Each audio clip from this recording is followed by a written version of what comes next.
है कि वो भी कल को फारिग हो सकते हैं, उन पर भी अटैक हो सकता है, उनकी सॉवरेंटी पर भी अटैक हो सकता है। दैट्स व्हाई ये अब जो मैकेनिज्म है ये आपको आने वाले टाइम पे बढ़ता हुआ नजर आएगा। हो सकता है इस पूरे मैकेनिज्म में इजिप्ट का भी कोई अमल दखल हो और आने वाले टाइम पे जो अल सीसी हैं, प्रेसिडेंट इजिप्ट के हैं, वो भी इस चीज को बड़े गौर से देखेंगे। अब यहां पे पैदा होता है सवाल इंडियन क्वेश्चन का। अब इंडिया का क्वेश्चन याद रखिएगा बड़ा इंपॉर्टेंट है, बिकॉज ये मैं इसलिए बात करूं क्योंकि इंडिया में मैं कल से इंडियन एनालिस्ट को देख रहा हूं, द हिंदू को मैंने पढ़ा, न्यूज 12 को पढ़ा, फिर इसके अलावा रिपब्लिकन टीवी को भी मैं देख रहा हूं, जो राइट विंग इंडिया के चैनल्स हैं, फिर बहुत सारे एनालिस्ट को भी मैंने सुना। अब इंडिया क्या कह रहा है वो मैं बताऊंगा, और इंडिया और इस टाइम इसराइल की क्या कुर्बत हो सकती है, क्या इंडिया और इसराइल भी इस तरह का डिफेंस पैक्ट बना सकते हैं जिसके सवालात पैदा हो रहे हैं। बट फिलहाल मैं आपको एक और चीज बता दूं, देखिए एज ऑफ नाउ इंडिया का क्वेश्चन ये है कि the defence deal between Pakistan and the mutual defence deal between Pakistan and Saudi Arabia will also be watched closely by India. Pakistan nuclear armed arch rival. अब पाकिस्तान और भारत के ताल्लुकात आपको पता है कैसे हैं, तो भारत भी इस जो म्यूचुअल डिफेंस डील है इसको देख रहा होगा, और हो सकता है भारत ये फैसला कर ले कि वो अब अपना जो तेल वो लेता है सऊदी अरेबिया से उसको कम कर ले, और वो तेल की जो डिपेंडेंसी है या तो वो यूएई की तरफ ले जाए, या तो वो ऑलरेडी रशिया की तरफ है और ले जाए, या किसी और कंट्री की तरफ ले जाए। तो ये सारी चीजें अब आपको आहिस्ता सा होती हुई नजर आएंगी। अब इंडिया की फॉरेन मिनिस्ट्री के स्पोक्स पर्सन रणधीर जायसवाल साहब को मैं सुन रहा था, भारत की जो फॉरेन मिनिस्ट्री जो स्पोक्स पर्सन है रणधीर जायसवाल साहब, उन्होंने कल क्या कहा वो मैं आपको बताता हूं। इंडिया का मौकिफ यह है कि India will study the implications of this development between Pakistan and Saudi Arabia for their national interest as well as their regional and global stability. The government of India remains committed to protecting India's national interest and ensuring comprehensive national security in all domains. All domains का मतलब ये कि भारत अब तेल की तरफ भी देखेगा, जो भारत अपने लाखों करोड़ों लोगों को मिडिल ईस्ट में भेजता है जॉब्स के लिए, खासतौर पे सऊदी अरेबिया, कतर, कुवैत, इन जगहों पे वो इस चीज़ को भी रीएवैल्यूएट करेगा और इन सब चीज़ों को वो देखेगा ताकि आने वाले टाइम पे उसको कोई रिपरकशंस ना रखें। ये बात मैं आपको बता दूं कि सऊदी अरब की तरफ से कल एक और बयान आया है कि वो पाकिस्तान की वजह से अपने ताल्लुकात भारत से खराब नहीं करेंगे, उनके ताल्लुकात भारत से बहुत अच्छे हैं। लेकिन ये बात भी तय है कि जब पाकिस्तान सऊदी अरब को डिफेंड करेगा तो फिर सऊदी अरब की भी जिम्मेदारी है कि वो भी पाकिस्तान के साथ म्यूचुअल डिफेंस ट्रीटी में हर तरह से पाकिस्तान को प्रोटेक्ट करे, और हर तरह से मतलब इकोनॉमी भी है, इसको याद रखिएगा। अगली बात बताऊंगा। अब अगली बात यह है कि क्या पाकिस्तान अपनी न्यूक्लियर शील्ड देगा सऊदी अरब को। अब एक मैं आपको बड़ी इंपॉर्टेंट बात बताऊं, मैं इससे पहले आपको एक बड़ी इंपॉर्टेंट बात बताऊंगा। अभी इस टाइम बहुत सारे सवालात पैदा हो रहे हैं कि क्या पाकिस्तान न्यूक्लियर सिक्योरिटी देगा सऊदी अरब को या नहीं देगा। आप लोग अपने कमेंट्स करते रहें, मैं फिलहाल जो है वो आपके कमेंट्स ये सवाल मैंने आप पे छोड़ा है, मैं इस बात का आपको जवाब थोड़ी देर बाद दूंगा। लेकिन आप लोगों को क्या लगता है कि क्या वाकई पाकिस्तान न्यूक्लियर सिक्योरिटी देगा या नहीं देगा, आप लोग कमेंट्स करते रहे। मैं अगली बात की तरफ जाता हूं। देखिए अगली इंपॉर्टेंट बात यह है, जो सबसे ज्यादा इंपॉर्टेंट बात है वो ये है कि बॉब वुडवर्ड साहब का नाम आपको पता होगा। बॉब वुडवर्ड साहब का नाम आपको पता होगा, अमेरिका के एक बहुत बड़े जो हैं वो एक न्यूज़ रिपोर्टर भी रह चुके हैं, बहुत सारी किताबें भी लिखी उन्होंने। एक वाटरगेट स्कैंडल जो था निक्सन साहब जिसमें पकड़े गए थे, जिसमें उन्होंने टेप्स लगा के जो डेमोक्रेट्स के जो लोगों की बातें सुनना शुरू की थी, तो उसमें उस खाते में वो पकड़े गए, फिर उन्होंने रिजाइन भी किया था। बॉब वुडवर्ड साहब ने वाटरगेट स्कैंडल जो है उसको बताया था दुनिया को कि एक वाटरगेट स्कैंडल हो रहा है, जो कांग्रेस के लोग हैं उनकी बातों को टेप किया जा रहा है, सुना जा रहा है, और उसके बाद फिर निक्सन साहब ने जो है वो रिजाइन कर दिया था। अब बॉब वुडवर्ड साहब ने 2024 में एक किताब लिखी है। 2024 में बॉब वुडवर्ड साहब ने किताब लिखी है, उस किताब का नाम है वॉर। आप वो पढ़िएगा जरूर, और मैं भी पढ़ूंगा उस किताब को, मैंने उसके कुछ पेजेस को पढ़ा है। It's a very amazing book. उस किताब का नाम है वॉर। वो अमेरिका ने जितनी भी वॉर अभी पिछले 15-20 साल में की हैं, दुनिया में करवाई हैं या की हैं, उस पर वो लिखी गई है।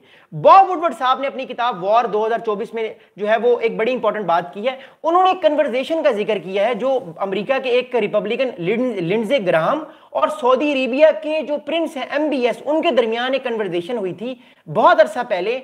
उस कन्वर्सेशन को बॉब वुडवर्ड ने उस किताब में लिखा है। अब उस किताब में क्या लिखा है, बड़ा इंटरेस्टिंग है, सुनिएगा। According to Mr. Bob Woodward in the book on war, he said that Lindsey Graham and MBS, Mohammed bin Salman of Saudi Arabia, once were talking, and when they talk about the nuclear program, MBS told to Lindsey Graham that I don't need uranium to make a bomb. I will just buy one bomb from Pakistan. इस बात को दोबारा सुनिएगा। एक बड़ी अच्छी किताब है बॉब वुडवर्ड की ऑन वॉर, वॉर नाम है उस किताब का, 2024 में उन्होंने लिखी थी। उस किताब में बॉब वुडवर्ड ने इंकशाफ किया है कि एक दफा कुछ 2-4 साल पहले एक कन्वर्सेशन हो रही थी। लिंडजे ग्राहम जो कि जिन्होंने भारत के खिलाफ भी बातें करते रहते हैं टैरिफ के हवाले से, अमेरिका के बड़े इंपॉर्टेंट रिपब्लिकन हैं और उनकी जो है वो ट्रम्प साहब के बड़े करीब हैं। उन्होंने टॉक की, एक पर्सनल टॉक की एक जो है वो सऊदी अरब के एमबीएस के साथ, और एमबीएस को उन्होंने पूछा कि एमबीएस साहब अभी बताइए कि आप न्यूक्लियर यूरेनियम करेंगे या आप न्यूक्लियर बॉम्ब कैसे बनाएंगे अगर आपको बनाना पड़ा। तो एमबीएस साहब ने क्या कहा, मैं दोबारा रिपीट करता हूं एमबीएस साहब के वर्ड से, आई रिपीट कि I don't need uranium two make a bomb, I will just by one from Pakistan. मुझे या सऊदी अरेबिया को बॉम्ब बनाने की जरूरत नहीं है, सऊदी अरेबिया जो है वो बॉम्ब किससे लेगा, वो पाकिस्तान से एक बॉम्ब खरीद लेगा। अब ये एक स्टेटमेंट बड़ा इंपॉर्टेंट स्टेटमेंट है, क्या सऊदी अरब पाकिस्तान से बॉम्ब खरीद सकता है? क्योंकि देखिए Pakistan IAEA international atomic energy का जो एक मोर इंपॉर्टेंट एक एस्पेक्ट है उसमें आता है, तो पाकिस्तान इस तरह किसी को बॉम्ब नहीं बेच सकता, ना आप किसी को बॉम्ब बेच सकते हैं। लेकिन सऊदी अरब के अंदर भी मेंटालिटी है कि पाकिस्तान का जो बॉम्ब है वो इस्लामिक वर्ल्ड को बचाने के लिए है, और वो बॉम्ब जो है पाकिस्तान से वो ले सकता है। But I don't agree with that, ये एक सऊदी अपनी सोच है, लेकिन उन्होंने एक म्यूचुअल डिफेंस ट्रीटी तो की है जिसमें पाकिस्तान सऊदी अरब को बचाएगा। अगली बात बताऊंगा। अब अगली बात यह है कि एक सीनियर सऊदी अरेबिया के ऑफिशियल हैं, उन्होंने अपना नाम नहीं बताया, लेकिन एक उन्होंने कमेंट किया एक चैनल को। He acknowledged that the need for balanced relationship with Pakistan rival India, also a nuclear power. Our relationship with India is more robust than it has been ever before. We will continue to grow this partnership between India and Saudi Arabia and seek to contribute to regional peace whichever we can. तो Saudi अरब की तरफ से एक, जब Saudi अरब के एक official से सवाल पूछा गया कि भाईजान आप बताएं पाकिस्तान और सऊदी अरब के ताल्लुकात तो अच्छे हो गए हैं, भारत इस चीज को बड़े गौर से देख रहा है, तो भारत को आप क्या पैगाम देते हैं? तो उन्होंने कहा कि नहीं, भारत के ताल्लुकात पहले से बहुत अच्छे हैं सऊदी अरब के साथ, और सऊदी अरब भारत के ताल्लुकात को बड़े गौर से देखता है और उनको समझने की और उनको अंडरस्टैंड करने की कोशिश करता है, और कभी भी भारत ताल्लुकात खराब नहीं करेगा, ना सऊदी अरब। लेकिन भारत की तरफ से हमें आज आवाजें नजर आ रही हैं कि वहां पे जो है वो गम और गुस्सा पाया जा रहा है। अगली बात बताऊंगा। अगली बात यह है कि सऊदी अरब के लिए इंडिया क्यों इंपॉर्टेंट है। देखिए सऊदी अरब ने जब ये डील की, दो चीजें याद रखिएगा, सऊदी अरब ने दो चीजें इसमें बड़े गौर से देखी होंगी। एक तो सऊदी अरेबिया ने भारत, क्योंकि सऊदी अरब भारत का थर्ड लार्जेस्ट ऑयल इंपोर्टर है, Saudi Arabia is the third largest oil importer of India, remember that. दूसरी बात यह कि अमेरिका की मर्जी के बगैर, अमेरिका के आशीर्वाद के बगैर सऊदी अरब कभी भी पाकिस्तान के साथ म्यूचुअल डिफेंस ट्रीटी नहीं कर सकता, क्योंकि अमेरिका ही की वजह से ये सारी जो इस टाइम अल सऊद की जो खानदान, अल सऊद खानदान जो इस टाइम रूल कर रहा है सऊदी अरब में, वो अमेरिका की वजह से तो कर रहा है। तो अमेरिका की मर्जी के बगैर ये नहीं हुआ होगा, ये मैं आपको पर्सनली, ये मेरा पर्सनल एनालिसिस है। लेकिन इंडिया को भी सऊदी अरब ने देखा होगा, और उस सब चीज़ों के बाद सऊदी अरब ने सोचा होगा कि नहीं, सऊदी अरब की इकॉनमी से ज्यादा सऊदी अरब के लिए इस टाइम सिक्योरिटी इंपॉर्टेंट है, क्योंकि एक तरफ यमन है, एक तरफ ईरान है, और एक तरफ जो है वो इसराइल का प्रॉब्लम भी क्रिएट हो सकता है आने वाले टाइम पे। तो ये तीन थ्रेट हैं इस टाइम सऊदी अरब के। लेकिन याद रखिएगा सऊदी अरब के जो तीन थ्रेट्स हैं, ये तीन थ्रेट्स तीन जगहों से नहीं है, ये मल्टीपल जगहों से। मैं आपको फिर दोबारा दिखा देता हूं, इसको सुनिएगा, समझिएगा।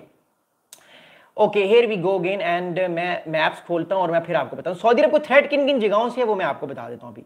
ओके, अब सऊदी अरब को जो थ्रेट है इस टाइम, वो थ्रेट ये है, एक तो सऊदी अरब को इसराइल से थ्रेट है, डायरेक्ट इसराइल अपनी एयर फोर्स के थ्रू अटैक कर सकता है। एक सऊदी अरब को थ्रेट है यमन के हूती रेबल से, कि या तो वो अपने मिसाइल्स मार सकते हैं, मिसाइल फायर कर सकते हैं, या अपने ड्रोन्स भेज सकते हैं, या रेड सी के जरिए वो जो है वो अपने कोई ड्रोन्स भेज के इस इलाके को फड़का सकते हैं। और सऊदी अरब को थ्रेट है ईरान से, या तो ईरान अपना कोई बैलिस्टिक मिसाइल या कोई क्रूज मिसाइल फेंक सकता है, या ईरान जो है वो पर्शियन गल्फ को इवेड कर सकता है। तो ये तकरीबन 5-6 जगहों से इस टाइम सऊदी अरब को थ्रेट है, और इन सब थ्रेट्स को 15 या 20 बिलियन डॉलर के पैसे लेके कौन इस थ्रेट को जो है न्यूट्रलाइज करेगा, वो पाकिस्तान करेगा। और पाकिस्तान के इस टाइम जरदारी साहब कहाँ पे हैं? जरदारी साहब इस टाइम चाइना में क्या कर रहे हैं, ताकि वो सारा सामान ऑर्डर कर सकें जो अगले 2 या 3 साल में पाकिस्तान को चाइना ने देना है, जो पाकिस्तान ने सऊदी अरब को प्रोटेक्ट करने के लिए बचाना है। Remember that. ये 10 दिन का दौरा जो पाकिस्तान का, ये कोई इंपॉर्टेंट दौरा था, ये 10 दिन का दौरा जो सदर करता है, इसका मतलब है बहुत सारी चीजें इसमें हो रही हैं। जरदारी साहब की मुलाकात शी जिनपिंग साहब से भी हो सकती है। अगली बात बताऊंगा। अब पाकिस्तान के एक बड़े जबरदस्त जर्नल हैं जनरल फिरोज साहब, मैं जनरल फिरोज साहब से मिला, वो बड़े हम्बल, बड़े प्यारे, बड़े खूबसूरत इंसान है। जनरल फिरोज साहब ने एक बड़ी अच्छी किताब लिखी, ईटिंग द ग्रास।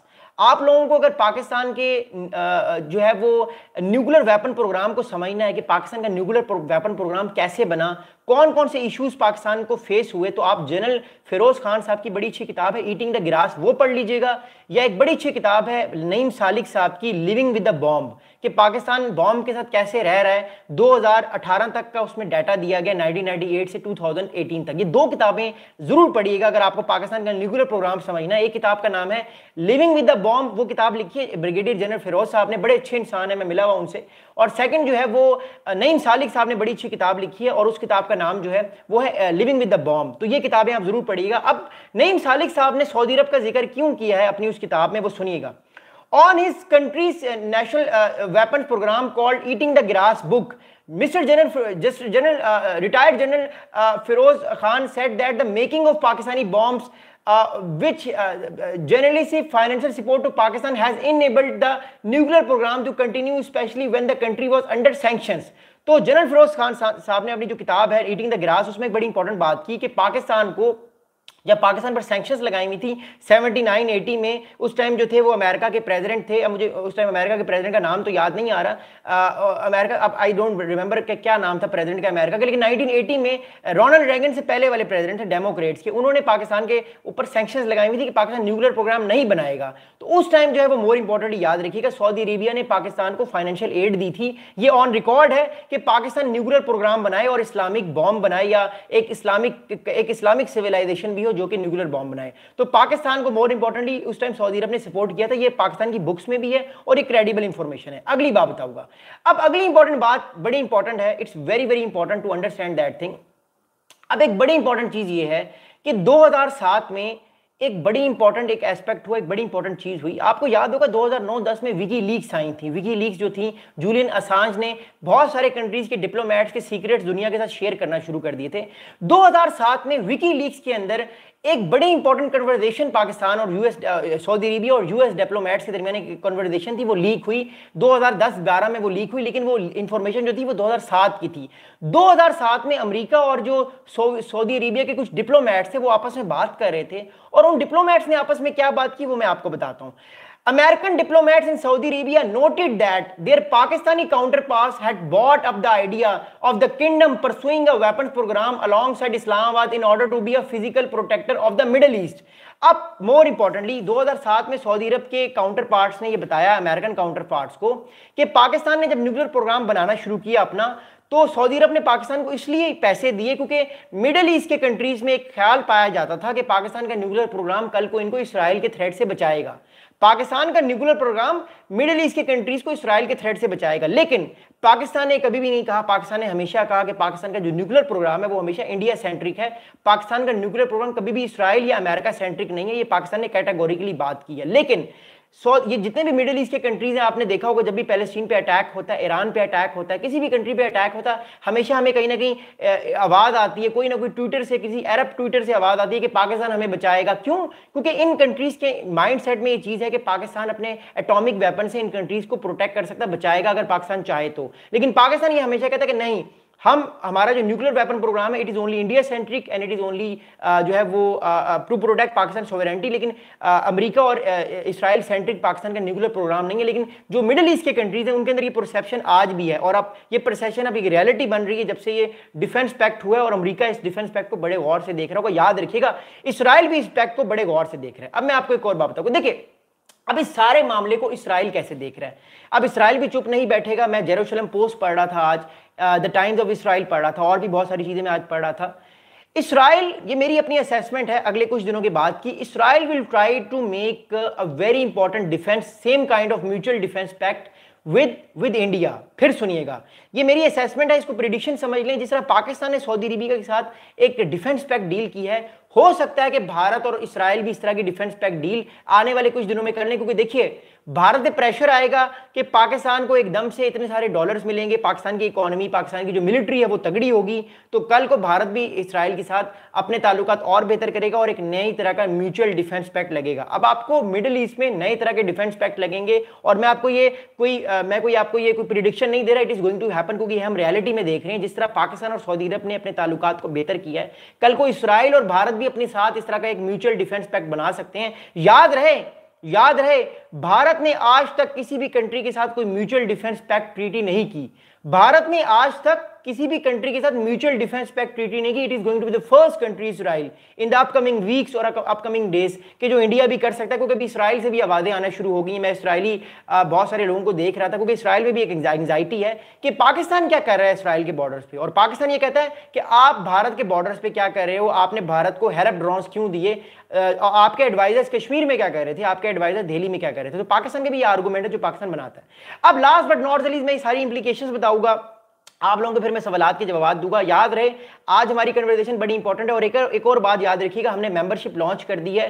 $5 मेंबरशिप है हर मंथ की। जिन दोस्तों ने भी मुझसे हफ्ते में 3 बार 30 मिनट के लिए मुझसे पर्सनली वो वीडियो कॉल पर बात करना चाहते हैं और अपने सवालात करना चाहते हैं हफ्ते में 3 दिन 30 मिनट के लिए, तो वो $5 फीस सबमिट करवा सकते हैं। मेरे ट्विटर हैंडल पे राब्ता कर लें, मैंने जो ज्वाइन में $5 मेंबरशिप में सारी डिटेल दी हुई है। मुझे ट्विटर पे आप राब्ता कर लें तो I will give you the information जहां पे आपने फीस डिपॉजिट करवानी। It is only $5। ये तो आपकी पॉकेट मनी भी नहीं है, आपकी पॉकेट मनी भी इससे ज्यादा होगी। एनीवेज, अगली बात करूंगा, अब मैं सारे मामले की आपको इंप्लीकेशंस बताऊंगा, देन हम इस सारे मामले को कंक्लूड करेंगे, फिर मैं आपके सवालात के जवाब दूंगा। देखिए,